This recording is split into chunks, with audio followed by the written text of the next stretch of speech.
Hola, comrades! Today's topic of interest, Pokémon Diamond and Pearl.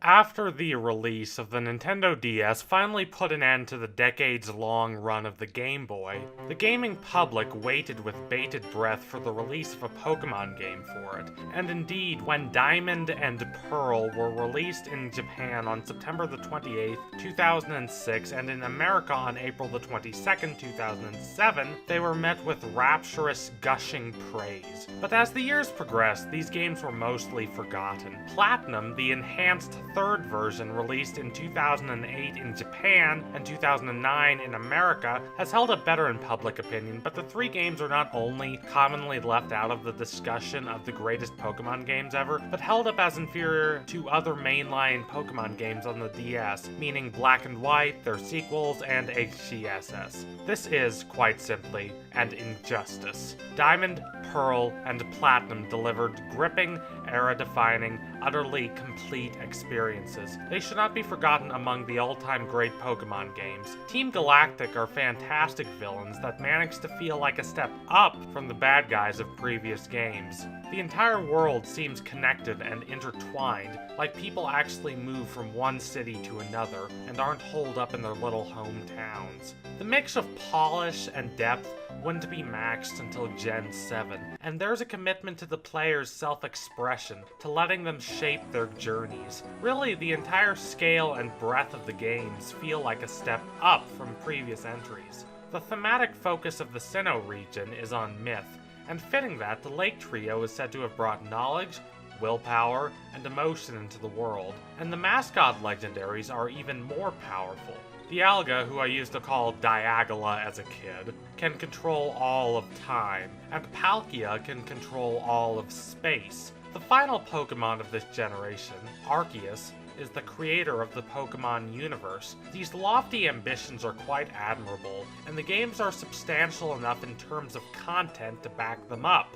More than any other games in this series, the Sinnoh trilogy seems designed to be played thoroughly with no stone left unturned, and then replayed. It certainly invites that type of play more than the rest of the series. As a kid, I must have sunk over 1,000 hours into the three games combined, and I know many others who have similar stories. I have a long history with these games. That April 22nd, 2007 release date? I didn't need to look that up from Wikipedia. That date is engraved in my head. I remember standing in the elementary school playground waiting for it to arrive. Elementary school was rough, but knowing these new Pokemon games were coming out numbed the pain. When I got home, I remember jumping on our dial-up internet and looking through the new Pokemon on Cerebi, dreaming of catching them. This was after the release of the games in Japan, so aside from their English names, I knew just about everything about them.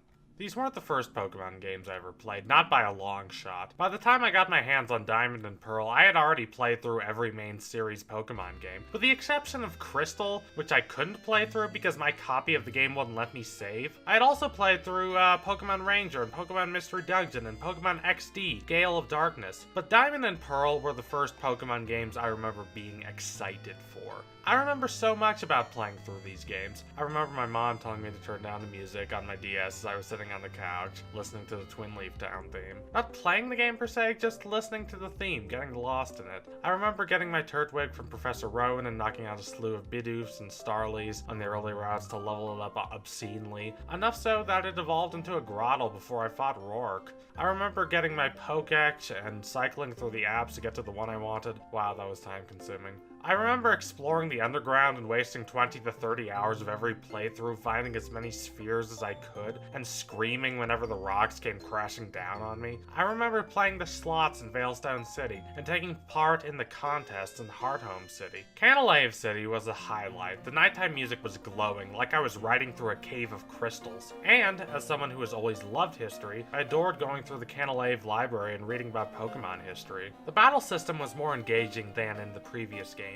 What with the physical special split, the single most important adjustment to the battle system since Generation 2. Some don't like how slow the system can be in Gen 4, especially in Diamond and Pearl, but it's never bothered me. Is it optimal? No. Did it affect how I played the games? No. I do think we, as gamers, have a tendency to care too much about little inconveniences and not enough about the experience as a whole. But it wasn't the battle system that kept me coming back. It was the experience of playing, of being in this world. I remember tromping through the snow and ice on my way to Snow Point City, and I remember running through Sunny Shore City. Wow, that's a tongue twister. A place so advanced that the roads are made of solar panels. I remember climbing Mount Coronet on my way to the Spear Pillar to take down Team Galactic once and for all. Sinnoh may not be my favorite region, but it's so inviting. Wherever I went, the piano-driven score was there to comfort me, and there were new Pokémon to catch. It was so easy to lose myself in the game. Though Diamond, Pearl, and Platinum are rooted in ancient myths, one of the major themes of the games is evolution. Professor Rowan's chosen field of expertise is Pokemon evolution, but he is as interested in the evolution of you as a trainer, as is Cynthia. She's from Celestic Town, a little burg with nothing to offer except its rich history and lore. As such, she's grown up deeply invested in the study of ancient myth, but she's as focused on you, the trainer. Her studies have given her a deep appreciation for human nature, so when she speaks to you, the player, you feel her words to the core. If I may go off on a tangent, let me say that Cynthia is the best champion ever. Along with Gold and Silver's Lance, she best exemplifies what a champion should be. Bold, dignified, graceful, working for the betterment of the world. But unlike Lance, who has little personality beyond heroic dragon tamer awesome guy, Cynthia has empathy. She cares about you, wants you to succeed. She's one of those people who could look into your eyes and say the most outrageous thing and you'd believe her absolutely. They managed to translate her personality well into the Diamond and Pearl anime, which, like the games, deserves more attention than it gets. The X, Y, and Z anime is a close second, but it suffered from a lack of good rivals. In Diamond and Pearl, Dawn had Zoe and Ash had Paul. These rivals were fleshed out as full characters, and the contrasts and similarities between them and Ash and Dawn added complexity and drama to the series. Speaking of Paul, one of my favorite moments in the entire Pokemon anime is when Paul challenges Cynthia to a full battle. That's 6 on 6. It's serious business. Cynthia throws out her Garchomp, and it tears through Paul's team. I can't tell you how satisfying this is after watching him beat up on Ash again and again. The battle's over in less than 5 minutes. Paul's almost shocked. But instead of gloating or just leaving, Cynthia sticks around and talks to him and Ash, giving them advice not just as trainers but as people. This encapsulates in one episode why she's the greatest champion. Her counterpart, if you want to call it that, is Cyrus. Despite his strange speaking pattern and gruff face, he is about Cynthia's age, and like her, he is a talented trainer who is interested in the old myths and how they relate to the world today. But unlike her and Rowan, he chooses not to champion evolution, but rather decimation. As I said before, Cynthia is extremely empathetic. She cares about the little intricacies of human nature. She treasures them. Meanwhile, Cyrus hates these intricacies, regards them as impurities. He hates the strife in the world, and it has driven him to nihilism. His organization, Team Galactic, is supposed to be about creating a new world for everyone, but unbeknownst to rank-and-file grunts and admins alike, is that his desires are purely selfish. In this new world, there will be no one but him. As opposed to the criminal mastermind, Giovanni, or the merely misguided Archie and Maxie, Cyrus is a broken man. The game is full of these contrasts. A lot of trainers have counterparts. There's the emo, sulking Volkner and the fiery punster Flint. There's the quick-tempered, excitable Barry and the level-headed, reasonable Don and Lucas. There's the precocious and slightly lame Rourke and his father, the hammy and utterly shameless Byron. Even the gruff and stern Professor Rowan serves as a counterpart to his friend in the original Pokemon professor, the friendly and affable Professor Oak, who plays a semi-major role in these games, giving you the national dex and introducing you to Pal Park. The storytelling in these games does not compare to some of the series' future entries, but these counterparts add a layer of depth to your adventure and add to the element of interconnectedness. By the mid-2000s, the information age was changing the world in ways unforeseeable even at the advent of the World Wide Web. People were more deeply connected than ever before, and Nintendo tried to showcase this in their games. The 4th generation games were the first with Wi-Fi connections, making possible what we take granted for today. We could trade Pokemon with strangers on the other side of the world world, and we could battle with our friends wherever they were. Pokémon was having its 10th anniversary celebrations when these games were released in Japan. The franchise had conquered the world. It may have been a Japanese product, but its pull had extended to countries as far away as Italy and Australia, countries with little else in common or connected by Pokémon. So it makes sense for this 10th anniversary game to celebrate those connections and improve them, let the entire world interact through Nintendo Wi-Fi. This bears some similarities with the focus on myth in-game. The old legends are ever present, connecting cities as far away as Celestic Town, Eterna City, and Catalog City. What are the most visible symbols of this lore? The Lake Guardians, and the lakes in which they're located are at the three corners of Sinnoh. Myth is the beating heart of the region, and what is Pokémon but a sort of modern myth?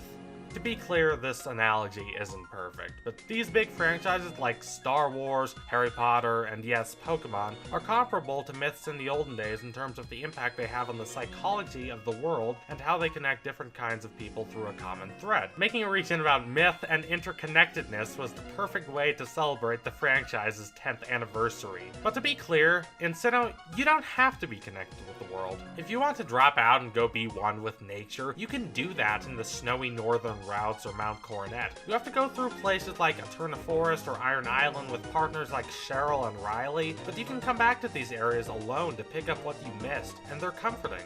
There are these dungeon-like areas in every main series Pokemon game, but in Diamond, Pearl, and Platinum, they're more than a bother. Make no mistake, it can be a pain. A royal pain, having to use all these HM moves, but if you have enough repels, it's not that big of a deal to go back to your boxes and get Pokemon that can learn those moves, and the puzzles can be mildly enjoyable, and there are so many items to find that it's like an adventure trying to find them all. This would be harder to accept if some of the areas weren't so good looking, if the music wasn't as inviting, if the ambience wasn't so gloriously thick. Eterna Forest deserves special note. It is mostly dark thanks to the tree cover, but there are these splotches of dappled light here and there, and they add so much to the experience. It improves what would have already been a soothing area into something exemplary. This commitment to aesthetic merged with great game design extends to the gym puzzles. Many of the ones in Diamond and Pearl were revamped for Platinum, but while the Platinum versions are improvements in every way, the Diamond and Pearl puzzles can be both challenging and involving. Sinnoh isn't the first or the last region where puzzles were designed to be appropriate to the type of Pokemon the gym trainers used, but it does it the best. Incorporated into the aesthetic and the design is a mood that describes well what these challenges are about. For Pastoria Gym, you have to raise and lower the water levels like you're playing a kid-friendly version of the Water Temple. For Snowpoint Gym, you have a typical ice puzzle, but you have to slam into snowballs at high speeds, adding a little energy and excitement to the mix that fits with the young, eager gym leader, Candace. My personal favorite is Sunny Shores Gym, where you have to turn gears to get to the gym leader, appropriate considering the technology-driven nature of Sunny Shores City. The one exception to this is Fantina's gym in Hearthome City. In Platinum, this is a fine gym that I have no problem with, but in Diamond and Pearl, you have to answer simple math questions to proceed. Like, really simple. The kind kids younger than the 7-year-old me who played the games for the first time could answer. I don't know where they were going with this. For the adults and teens playing these games, these questions were laughably easy, and the kids young enough to have a hard time with them would not want to be answering math problems in a Pokemon game. Really, who would? For the record, there are similarities between this and Blaine's Gym in the original games, but this is worse because at least Blaine's Gym had trivia related to Pokemon. But that failure goes to show how these games succeed. They're not dry and boring like a math problem is to most people. They're lush and vivid. They can comfort you through tough times or just help you pass the days away. You might progress linearly for the most part, but if you want to see everything the games have to offer, you have to explore every little nook and cranny, fight every trainer, uncover every secret. This could have been annoying, but in these games you want to turn over every rock, because you're connected with the games, connected with the characters and the Pokemon and the world. You're connected with the whole experience. I had these immense pangs of nostalgia while working on this one. April 22nd, 2007. It's been over 10 years since the games came out in America. Time flies. I'm 17 now, that's hard to believe. I've gone from merely playing these games to making analyses of them. That's gotta count for something. Anyway, if you liked what you saw today, you can donate to my Patreon for more amazing content. Also, don't forget to like, comment, subscribe, all that rad stuff. Adios, comrades!